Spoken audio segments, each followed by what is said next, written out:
कहानी की शुरुआत में एमी नाम की लड़की को देखते हैं जो जंगल में अकेली थी। जब उसकी आंखें खुली तो उसने देखा कि उसके चारों तरफ कोई नहीं दिखाई दे रहा था। वह एक सीकट से बंधी हुई थी। उसके ऊपर एक कैमरा भी लगाया हुआ था। उसके बाद उसने जब एक पेड़ के ऊपर देखा तो उसने देखा कि वहां पर भी एक कैमरा लगा हुआ था। यह सब देखकर वह काफी घबराई हुई थी और वो वहां से भागना चाहती थी। इधर दूसरी तरफ देखते हैं कि 3 लड़कियां पार्टी में से निकलकर बाहर आते हुए दिखाई दे रही थी, जिसमें एमी भी थी। वो तीनों रास्ते में एंजॉय करते हुए आ रही थी। तभी कुछ देर बाद एमी के मोबाइल पे एक लड़के का मैसेज आया। वो उसे डेट पे ले जाना चाहता था। एमी कुछ देर तक सोचने के बाद वो भी डेट पे जाने के लिए तैयार हो गई थी। जिस जगह पर एमी को उस लड़के ने बुलाया था, कुछ देर बाद एमी वहां पर पहुंच गई। काफी रात भी हो चुकी थी। जब एमी ने इधर उधर देखा तो वहां पर कोई दिखाई नहीं दे रहा था। एमी को काफी इंतजार करने के बाद जब वहां पर कोई नहीं दिखाई दिया तो एमी को धीरे धीरे डर लगने लगा था। तभी एमी के मोबाइल पे एक मैसेज आया। जब उसने देखा तो उसमें जोकर का एक नकाब दिखाई दे रहा था। देखते ही देखते किसी ने एमी को वहां से अगवा कर लिया। इधर एमी को देखते हैं एमी वहां से कुछ दूर भागते हुए आई। उसने सामने देखा कि उसके सामने कई लोगों के मिसिंग होने का फोटो दिखाई दे रहा था और उसके चारों तरफ कैमरे ही नजर आ रहे थे। एमी वहां से कुछ दूर आगे गई। तभी एमी ने देखा कि उसका भी मिसिंग फोटो दिखाई दिया। यह देखकर एमी काफी हैरान हो गई और तभी अचानक से 2 लोग वहां पर आए। एमी को बेहोशी का इंजेक्शन लगाकर बेहोश कर दिया। कुछ देर बाद जब एमी की आंखें खुली तो उसने देखा कि वह एक रूम में दिखाई दी। एमी पूरी तरह से बंधी हुई थी। वह रूम काफी खतरनाक दिखाई दे रहा था और वहां पर ढेर सारे खतरनाक औजार भी रखे हुए थे, जिसे देख के एमी घबराने लगी और मदद के लिए चिल्लाने लगी। एमी वहां पर पूरी तरह से बंधी हुई थी। तभी वहां पर कुछ देर बाद आवाज आई। एक आदमी ने कहा कि मर्डर शो में आपका स्वागत है। तभी एक आदमी नकाब पहने वहां पर आया। उसने अपने हाथों में आरी लिया हुआ था। कुछ देर बाद उसने एमी का हाथ काटना शुरू कर दिया। 2 हफ्ते बाद पुलिस के छानबीन करने के बाद पता चला कि एमी की बॉडी उसी जंगल के बीच पाई गई जो कई हिस्सों में काट दी गई थी। जब पुलिस वालों ने इधर उधर देखा तो उन्होंने देखा कि और भी बॉडियां वहां पर फेंकी गई थी। कई के हाथ तो कई के पैर कटे हुए थे। उसके बाद पुलिस वाले भी उनके छानबीन में लग गए। इधर अगले दिन एमी के भाई इथन को दिखाया गया।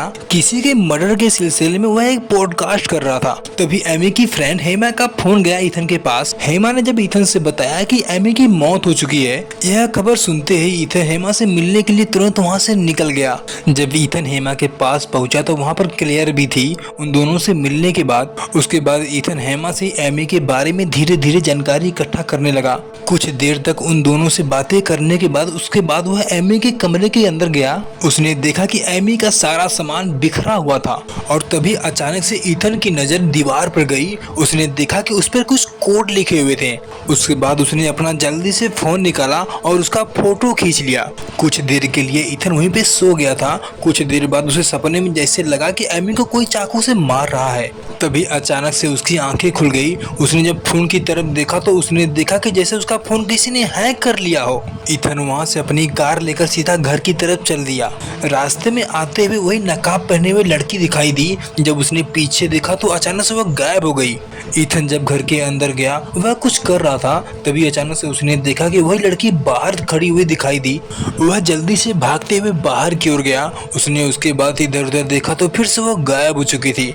अगली सुबह इथन हेमा से मिलने के लिए उसके पास गया और वह दोनों एक होटल में बैठकर बातें कर रहे थे। इथन ने हेमा से बताया कि जैसे लगता है कि कोई मेरा पीछा कर रहा है। तभी हेमा ने इथन से कहा कि मैंने कुछ बातें ऐसी है जो तुमसे छिपाई है। तभी हेमा ने बताया कि क्वारंटाइन के समय में मैं और एमी कुछ दिनों के लिए एक साथ रहते थे। एमी ने हेमा से एक मर्डर शो वेबसाइट के बारे में बताया था जिसमें लाइव शो किलिंग होती थी।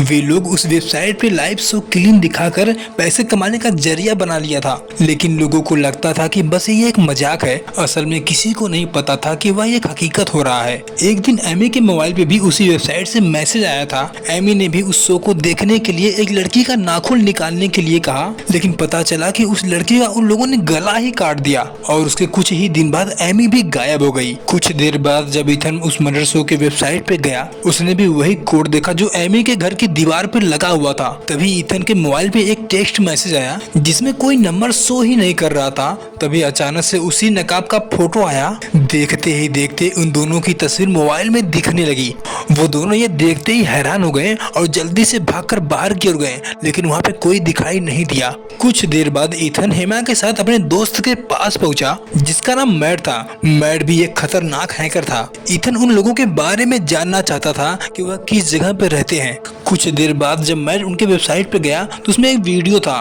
उसमें बताया गया था कि जो भी हमें खोजने की कोशिश करेगा हम उसे ढूंढ लेंगे और जान से मार देंगे। और वे लोग वैसा ही करते थे, जो लोग भी उन्हें खोजने की कोशिश करते उन्हें ही ढूंढकर मार देते। मैट ने ईथन से कहा कि ये लोग काफी खतरनाक हैं, लेकिन फिर भी मैं कोशिश करूंगा इन्हें ढूंढने की। उसके बाद ईथन हेमा को घर पर छोड़कर वहां से चला गया। हेमा जब अपने कमरे के अंदर जा रही थी तो जैसे लग रहा था कि कोई उसका पीछा कर रहा है। जब वो कमरे के अंदर गई तो उसने कुछ देर बाद देखा कि लाइट अपने आप जल बुझ रही थी। तभी हेमा को शक होने लगा था कि अंदर कोई और भी है, इसलिए उसने चाकू उठाकर धीरे धीरे आगे की ओर बढ़ने लगी। जब उसे इधर उधर कोई नहीं दिखाई दिया तो वह बैठकर अपना काम करना शुरू कर दिया। और तभी अचानक से ईथन का उसके मोबाइल पे मैसेज आया। उसके बाद वो दोनों वीडियो कॉलिंग पर बात कर रहे थे। जब वो दोनों आपस में बातें कर रहे थे तभी हेमा को दरवाजे की आवाज सुनाई दी। तभी हेमा ने ईथन से कहा कि मैंने तो दरवाजा बंद किया है, लेकिन ये आवाज कैसा आ रहा है। फिर से वो दोनों बात कर ही रहे थे कि अचानक से लाइट चली गई और चारों तरफ अंधेरा हो गया। और हेमा को लगा कि शायद फ्यूज उड़ गया है और वो बनाने के लिए वहां से उठी और आगे की ओर जाने लगी। तभी हेमा को कुछ म्यूजिक की आवाज सुनाई दी। जब वो आवाज की तरफ धीरे धीरे आगे की ओर बढ़ी तभी उसने सामने देखा कि एक डोल में म्यूजिक की आवाज सुनाई दे रही थी। तभी ईथन ने उसे देखते ही वहां से उसे भागने के लिए कहा। उसके बाद हेमा जैसे ही वहां से भागने की कोशिश की तभी वो नकाब पहने हुए दोनों आदमी वहां पर आ गए और उसे बेहोश कर दिया। उसके बाद वो दोनों उसे खींचते हुए वहां से लेकर चले गए। हेमा की जब आंखें खुली तो उसने देखा कि लोहे से बने हुए पिंजरे के अंदर बंद थी। तभी हेमा मदद के लिए जोर जोर से चिल्लाने लगी। तभी पता चला कि उसके ही बगल में उसकी फ्रेंड क्लेयर भी आके बंद हो चुकी थी। उन्होंने उसे भी कैद कर लिया था। और तभी क्लेयर ने हेमा से कहा कि यहाँ पे चिल्लाने से कोई फायदा नहीं होगा, यहाँ पर हमें कोई नहीं बचा सकता। तभी एक नकाब पहना हुआ आदमी एक बड़ा सा टीवी लाया और हेमा के सामने लगा दिया। उसके बाद उन्होंने एक लाइव शो दिखाया जिसमें एक लड़के को उन लोगों ने बेरहमी से तड़पाकर मार दिया। इधर ईथन जब मैट के पास पहुंचा, मैट ने कहा कि मैंने उन लोगों को खोज लिया है। तभी ईथन ने जब मैट से पूछा कि तुमने ये सब कैसे किया, मैट ने बताया कि मेरे ईमेल पे एक लिंक आया हुआ था, मैंने उस लिंक की वजह से इन लोगों को ढूंढा है। तभी ईथन समझ गया कि इसी तरह से एमी को भी एक लिंक आया हुआ था, वे सभी उस लिंक के जरिए हम लोगों को देख लेते हैं। तभी मैट ने कहा कि मैंने एक फेक आईपी एड्रेस बनाया हुआ है जिसकी वजह से हमें कोई नहीं पा सकता।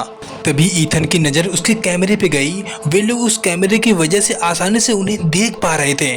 और तभी मैट ने गुस्से से उस कैमरे को निकालकर वहां से फेंक दिया। उसके बाद मैट उन लोगों से गन लेकर तैयार था लड़ने के लिए। कुछ देर बाद ईथन एक पुलिस वाले के पास आया, कुछ फोटो दिखाना चाहता था। ईथन ने जब अपनी फोन की तरफ देखा तो उसमें कुछ अजीब से कोड दिखाई दे रहे थे। उसके बाद उसने अपनी बहन की कुछ फोटो देख लिए। ये सब देखते ही ईथन तुरंत वहां से बाहर निकला और मैट के घर जाने लगा। उसके बाद ईथन ने मैट को कॉल किया। उसने कहा कि तुम वहां से बाहर निकल जाओ, वे सभी कभी भी आ सकते हैं। उसके बाद मैट उन लोगों का आईपी एड्रेस लिखा और गन लेकर जल्दी से बाहर निकलने की कोशिश किया। तभी उसने देखा कि कमरे की लाइट अचानक से बंद हो गई। मैट ने धीरे से दरवाजा खोला और बाहर निकलने की कोशिश किया। तभी एक आदमी ने उसके हाथ को काट दिया।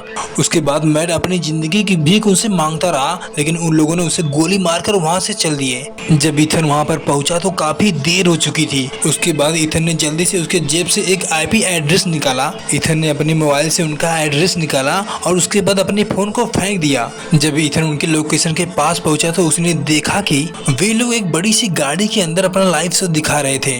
तभी ईथन ने एक नकाबपोश आदमी को देखा। उसने एक लाश को बाहर लेकर आया और सीधा अंदर चला गया। ईथन मौका देखते ही उनके गाड़ी के पास आ गया। जब ईथन अंदर जाने की कोशिश किया, पीछे से वो भी आदमी आ गया जो पन्नी के अंदर बंद था। उसने इलेक्ट्रिक शॉक भी लिया हुआ था। अंदर से एक आदमी और आया। उन दोनों ने मिलकर ईथन को बेहोश कर दिया। जब ईथन की आंखें खुली तो उसने भी देखा कि हेमा के बगल में वो भी कैद था, लेकिन ईथन के पास एक कैन ओपनर था। उसने जल्दी से ताले को खोल दिया और बाहर आ गया। उसके बाद उसने हेमा को भी बाहर निकाला और वो वहां से बाहर निकलने की कोशिश किए। उन दोनों ने अंदर जाने के बाद देखा कि सामने एक कंट्रोल रूम था जिसमें एक लड़की बैठी हुई थी। वो उन दोनों पैरों की आवाज सुनते ही जल्दी से दरवाजे के पीछे जाकर छिप गई और मौका देखते ही उसने ईथन के पीठ में मार दिया। तभी मौका देखते ही हेमा ने भी पीछे से उसे मार दिया। जब वे दोनों क्लेयर को बचाने के लिए दूसरे कमरे में पहुंचे तो उन्होंने देखा कि क्लेयर को बेरहमी से मार दिया गया था। तभी दो लोग वहां पर आ गए और ईथन को बाहर फेंक दिया। उसके बाद उसने चाकू से उसके पैर में हमला करने लगा। उस आदमी ने ईथन के पैर में कई चाकू मार दिए थे और इधर एक आदमी ने हेमा को कटर मशीन से काटने की कोशिश किया। ईथन मौका देखते ही वह एक पाइप में अंदर चला गया और इधर हेमा ने भी चालाकी से उस आदमी को इलेक्ट्रिक शॉर्ट से जान से मार दिया। उसके बाद हेमा भी उस कटर मशीन को लेकर उन लोगों को मारने के लिए खोजने लगी। तभी वहाँ पर वही लड़की नकाब पहने हुए आई और हेमा पर गोली चलाने की कोशिश की। तभी वहाँ पर दूसरा आदमी भी आ गया, चाकू से हेमा पर हमला करने की कोशिश किया। तभी ईथन भी टंगारी लेकर आया और सीधा उसके सीने में मार दिया और हेमा ने भी उस मशीन से